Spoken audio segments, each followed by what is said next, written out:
24 जनवरी 2023 को यूएस की एक रिसर्च फर्म हाइडेनबर्ग रिसर्च ने ये 106 पेज की रिपोर्ट पब्लिश की, जिसकी वजह से सिर्फ 3 दिन में अदानी ग्रुप की वेल्थ 97,000 करोड़ से कम हो गई। इस रिपोर्ट के आने के बाद जब अदानी ग्रुप ने कहा कि वो लीगल एक्शन लेंगे हाइडेनबर्ग रिसर्च के ऊपर, तो इस पर हाइडेनबर्ग रिसर्च की ये स्टेटमेंट है, अदानी ग्रुप हम पर लीगल एक्शन लेना चाहती है और हम उसका वेलकम करते हैं। हमें अपनी रिपोर्ट पर पूरा विश्वास है और कोई भी लीगल एक्शन जो हम पर लिया जाएगा वो प्रूव नहीं हो पाएगा। अगर अदानी ग्रुप इस बारे में सीरियस है तो उसे यूएस में भी हमारे खिलाफ एक केस फाइल करना चाहिए, क्योंकि हम यूएस में ही ऑपरेट करते हैं। हमारे पास बहुत से लीगल डॉक्यूमेंट्स हैं जो सारी चीजें प्रूव करती है जो हमने कही। Adani group has slammed US investor Hindenburg। Adani group और अमेरिका की रिसर्च फर्म हिंडनबर्ग के बीच विवाद बढ़ता जा रहा है। दुनिया में तीसरे नंबर के सबसे अमीर आदमी गौतम अडानी की कंपनी पर शक के बादल मंडरा रहे हैं। हिंडनबर्ग रिसर्च की एक रिपोर्ट के बाद आज अडानी ग्रुप के शेयरों में भारी गिरावट देखी।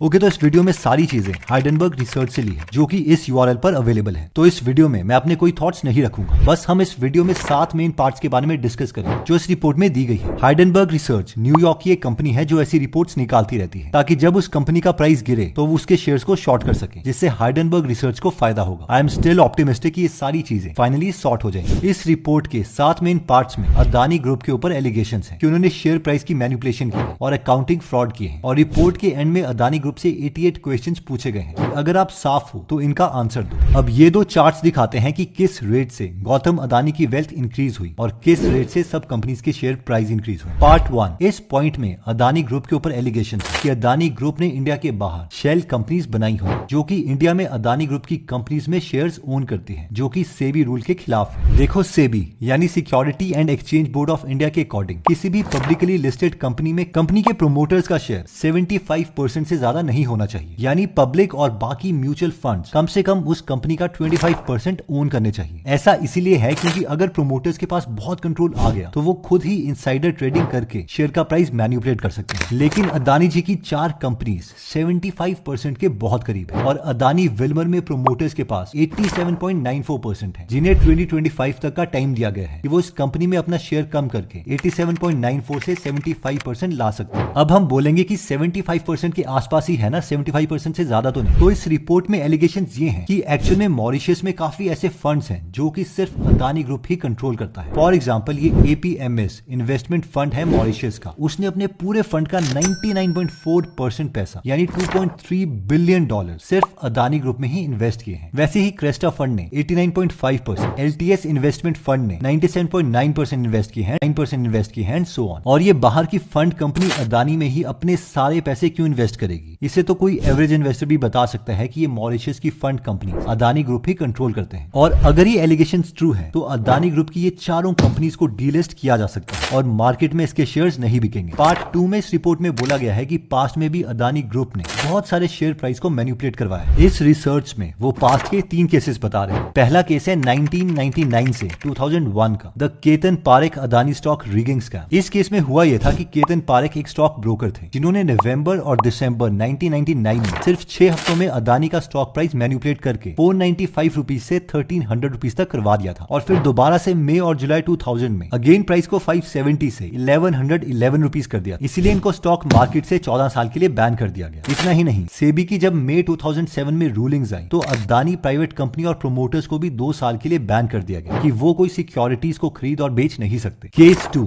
दिसंबर 2003 में अदानी एंटरप्राइज का स्टॉक प्राइस एक ही महीने में 128% इंक्रीज हो गया था, और बाद में इन्वेस्टिगेशंस में पता चला कि 34 ब्रोकर्स ने सिंक्रोनाइज ट्रेडिंग की थी, यानी एक साथ वो स्टॉक्स को खरीद और बेच रहे थे ताकि प्राइस को वो मैनिपुलेट कर सके। ऑल्दो इस केस में अदानी ग्रुप का नाम सामने नहीं आया, इसलिए इस केस में एग्जैक्टली नहीं कह सकते कि उनकी इन्वॉल्वमेंट थी। केस 3, जुलाई 2004 से जनवरी 2005 में अदानी एंटरप्राइजेस का स्टॉक 481 रुपीज से 756 रुपीज हो गया, यानी 57% का इंक्रीज। अगेन अगस्त 2005 से सितंबर 2005 दोबारा से 15% का इंक्रीज हुआ। इसमें केतन पारेख और बाकी लोगों का फिर से नाम सामने आया और कहा गया कि केतन पारेख ने कभी भी ट्रेडिंग नहीं छोड़ी थी और अब उसने लंदन में अपना ऑपरेशन शिफ्ट कर दिया और यहीं से वो ऑपरेट कर रहा है और इंडियन मार्केट के शेयर प्राइस को मैनिपुलेट करता है। इस रिपोर्ट में केतन पारेख की बेटी के लिंक्डइन का प्रोफाइल का स्टेटस बताया गया है कि वो इलारा कैपिटल में काम करती है, और ये इलारा कैपिटल एक ब्रोकरेज फर्म है जिसके पास ऑलमोस्ट अदानी ग्रुप के ही शेयर्स हैं। ये बस एलिगेशंस हैं, इसमें भी साफ लिखा है कि इस केस में भी अदानी ग्रुप का नाम कभी सामने नहीं आया।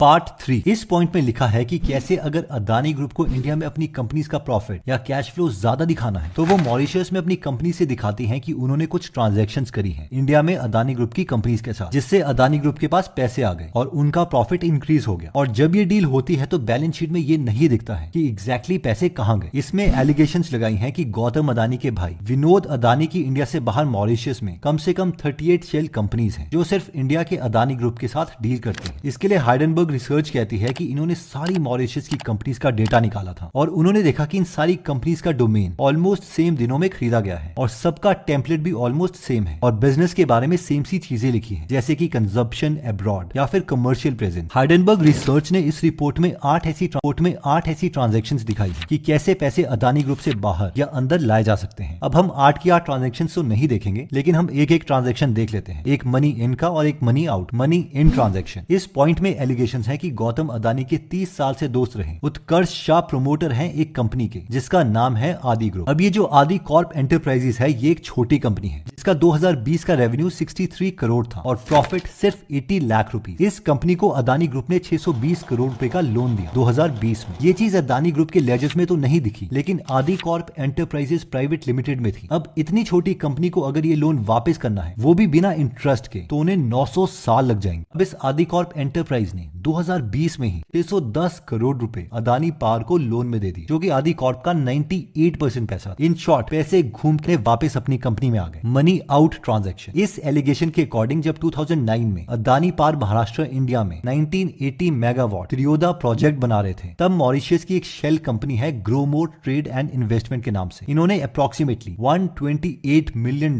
की इन्वेस्टमेंट की अदानी पावर महाराष्ट्र में, जिसके बदले इन्हें 26% का स्टेक मिल गया। अब 2011 में 2 साल के बाद अदानी पावर का ऑफर आया कि वो ग्रोमोर को खुद के साथ मर्ज करके उनका 26% स्टेक खरीदना चाहती है। अब इससे हुआ ये कि ग्रोमोर के उन 26% शेयर की वैल्यू 128 मिलियन से बढ़ के $551 मिलियन हो गई। अब इस रिपोर्ट में लिखा है कि इस ग्रोमोर के डायरेक्टर हैं मिस्टर चैंग चुंग लिंग, और मिस्टर चैंग चुंग लिंग डायरेक्टर रह चुके हैं विनोद अदानी जी के साथ एक कंपनी में जो कि अदानी की सिंगापुर की प्राइवेट एंटिटी है, अदानी ग्लोबल लिमिटेड के नाम से। पार्ट 4, इस एलिगेशन के अकॉर्डिंग ये बहुत ही छोटी सी फर्म है शाह धनधारिया एंड को के नाम से, जिसमें सिर्फ 4 लोगों की टीम है जो कि इंडिपेंडेंट ऑडिटर का काम करती है अदानी एंटरप्राइजेस और अदानी टोटल गैस के लिए। इनके अकॉर्डिंग इतनी बड़ी जायंट कंपनी के ऑडिटर फर्म इतनी छोटी कैसे हो सकती है। पार्ट 5, ओके तो 2017 में सरकार ने टारगेट प्लस स्कीम लॉन्च की थी, जिसके अकॉर्डिंग अगर इंडियन बिजनेसमैन एक लिमिट से ज्यादा सामान इंडिया से बाहर एक्सपोर्ट करते हैं तो उन्हें टैक्स क्रेडिट दिया जाएगा। फॉर एग्जाम्पल, अगर आप बिजनेसमैन हैं और लेट से आप 10 करोड़ का सामान इंडिया से बाहर सेल करते हैं और आपका 1 साल का टैक्स 1 करोड़ बनता है, तो आपको 1 करोड़ के बजाय 50 लाख रुपए टैक्स देना पड़ेगा, क्योंकि आपको 50 लाख रुपए का टैक्स क्रेडिट मिलेगा। ये सिर्फ एक एग्जाम्पल है। गवर्नमेंट ने ऐसा इसीलिए किया था ताकि हमारे देश से बाहर ज्यादा सामान बिके और इंडिया की इकोनॉमी स्ट्रांग हो। लेकिन हाइडेनबर्ग रिसर्च ने अपनी रिसर्च में कहा है कि DRI यानी डायरेक्टरेट ऑफ रेवेन्यू इंटेलिजेंस के अकॉर्डिंग अदानी ग्रुप ने टैक्स क्रेडिट लेने के लिए सर्कुलर ट्रेडिंग की है, यानी एक ट्रांजैक्शन दिखा के पहले उन्होंने अदानी एंटरप्राइजेस से कट और पॉलिश्ड डायमंड्स को बाहर शेल कंपनी में भेजा और उसके बाद दूसरी ट्रांजैक्शन दिखा के वो डायमंड्स वापस उन्हीं के ग्रुप कंपनीज में आ गए, जिसकी वजह से 2004 से 2005 में अदानी ग्रुप ने गवर्नमेंट से 680 करोड़ के टैक्स क्रेडिट्स लिए। इसके लिए इन्होंने ये फ्लो चार्ट दिखाया है कि कैसे डायमंड्स एक कंपनी से दूसरी कंपनी में शिफ्ट होते गए। 2013 की रूलिंग में कस्टम के कमिश्नर ने अदानी एंटरप्राइजेस के साथ बाकी और 5 डायमंड कंपनीज को 25 करोड़ का फाइन लगाया। राजेश अदानी को 1 करोड़ का फाइन और गौतम अदानी के brother in law Sameer Vora को 75 लाख का फाइन। लेकिन बाद में कोर्ट से ऑर्डर आया कि इन एलिगेशंस को साबित करने के लिए कोई टेंजिबल एविडेंस नहीं मिल पाया, इसलिए सारा केस हटा दिया गया। पार्ट 6, नॉर्मली अगर कोई बड़ी कंपनी होती है तो बहुत से स्टॉक मार्केट एनालिस्ट उस कंपनी को फॉलो करते हैं, उस पर रिसर्च डॉक्यूमेंट्स बनाते हैं कि किस टाइम पर इसका प्राइस कम होगा, क्योंकि उस वक्त उस कंपनी में इन्वेस्टमेंट की जा सकती है। लेकिन हाइडेनबर्ग रिसर्च के अकॉर्डिंग बहुत ही कम ब्रोकर अदानी कंपनीज को एनालाइज कर रहे हैं। फॉर एग्जांपल, एक रीजनल ब्रोकर CLSA ने लिखा है कि हम अदानी एनर्जी ट्रांसमिशन को मई 2021 से फॉलो नहीं करेंगे, क्योंकि इसकी वैल्यूएशन अपने कॉम्पिटिटर से 16 गुना ज्यादा है। वैसे ही इस चार्ट में वो दिखा रहे हैं कि कैसे से अदानी ग्रुप की कंपनीज को कितने एनालिस्ट फॉलो करते हैं। For example, Adani green energy को सिर्फ एक एनालिस्ट फॉलो कर रहा है, लेकिन सिमिलर टाइप की कंपनी को 33 एनालिस्ट फॉलो कर रहे हैं। पार्ट 7 में एलिगेशंस हैं कि वैसे तो अदानी जी कहते हैं कि वो हर क्रिटिक को ध्यान से सुनते हैं और खुद इंप्रूव करते हैं, लेकिन 2020 में अदानी ग्रुप ने एक लेटर लिखा लॉ मिनिस्टर को कि जो नेगेटिव ट्वीट्स हैं अदानी ग्रुप के बारे में, उन ट्वीट्स पर इन्वेस्टिगेशंस होनी चाहिए। इवन ट्वीट्स को हटाने के बारे में न्यूज भी आई थी। 2021 में यूट्यूबर के ऊपर भी गुजरात हाईकोर्ट से ऑर्डर आया कि अदानी ग्रुप के बारे में कोई क्रिटिकल वीडियोस नहीं बनाएगा। फाइनली इस रिसर्च के एंड में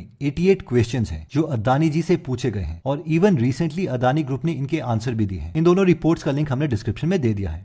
दोस्तों, अगर हम दोगलापन, रिच डैड पुअर डैड या साइकोलॉजी ऑफ मनी जैसी बुक समरीज हिंदी या इंग्लिश में पढ़ना या सुनना चाहते हैं तो हम गीगल एप्लीकेशन डाउनलोड कर सकते हैं, जहां पर 1200 से ज्यादा बुक समरीज अवेलेबल हैं। तो अगर आप बुक्स में इंटरेस्टेड हैं तो इसका लिंक हमने डिस्क्रिप्शन और फर्स्ट कमेंट में दे दिया है। जय हिंद।